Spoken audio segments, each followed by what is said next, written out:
Tamil Nadu legislative అసెంబ్లీకి pass చేసిన కొన్ని బిల్స్ గవర్నర్ ఇండెఫినెట్గా నిరవధికంగా తన దగ్గర పెట్టుకున్నారు.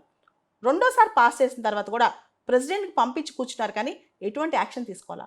గవర్నర్ ఇలా ఇండెఫినెట్గా తన దగ్గర పెండింగ్ పెట్టుకోవడాన్ని సుప్రీంకోర్టు తప్పుపడుతూ ఇది ఇల్లీగల్ అని చెప్పి, ఎర్రోనియస్ ఇన్ లా అని చెప్పి వ్యాఖ్యానించింది. ఇప్పుడు ఇదే దిశగా కేరళ కూడా ముందుకెళ్తోంది. కేరళ గవర్నర్ ఆరిఫ్ మొహమ్మద్ ఖాన్ ఈయన కూడా చాలా బిల్స్ ఇండెఫినెట్గా పెండింగ్ పెట్టుకున్నారు. దీనిపైన తమిళనాడు జడ్జిమెంట్ వచ్చిన తర్వాత కేరళ గవర్నమెంట్ కూడా సుప్రీంకోర్టుకి వెళ్ళాలని ఆలోచిస్తుందంట. వచ్చే నెలలో కేరళ ప్రభుత్వం కూడా సుప్రీంకోర్టుకి ఈ పెండింగ్ బిల్స్ మీద వెళ్ళబోతుందంట.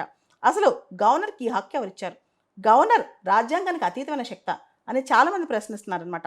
చాలా రాష్ట్రాల్లో ఎప్పుడైతే కేంద్ర ప్రభుత్వంలో ఒక పార్టీ ఉంది, రాష్ట్ర ప్రభుత్వంలో ఇంకో పార్టీ ఉన్నప్పుడు గవర్నర్ కేంద్రానికి సహకరిస్తున్నారని చెప్పి విమర్శ చాలా ఎదురవుతుందన్నమాట. సుప్రీంకోర్టు రీసెంట్గా తమిళనాడు కేసులో 10 బిల్స్ ఏదైతే పెండింగ్లో ఉన్నాయో అవన్నీ కూడా డీమ్డ్ టు బి పాస్డ్ అని చెప్పింది. అంటే గవర్నరు ప్రెసిడెంట్ ఎవ్వరు సంతకం పెట్టపోయినా, గవర్నర్ కొన్ని బిల్స్ ప్రెసిడెంట్కి రిజర్వ్ చేశారు, ఆయన సంతకం పెట్టపోయినా, గవర్నర్ సంతకం పెట్టపోయినా, ఎవ్వరు సంతకం పెట్టపోయినా బిల్స్ పాస్ అయిపోయినట్టు లెక్క. దాంతో తమిళనాడు ప్రభుత్వం ఈ బిల్స్ చట్టాలైనట్టు అఫీషియల్ గెజెట్లో నోటిఫై కూడా చేసేస్తుంది.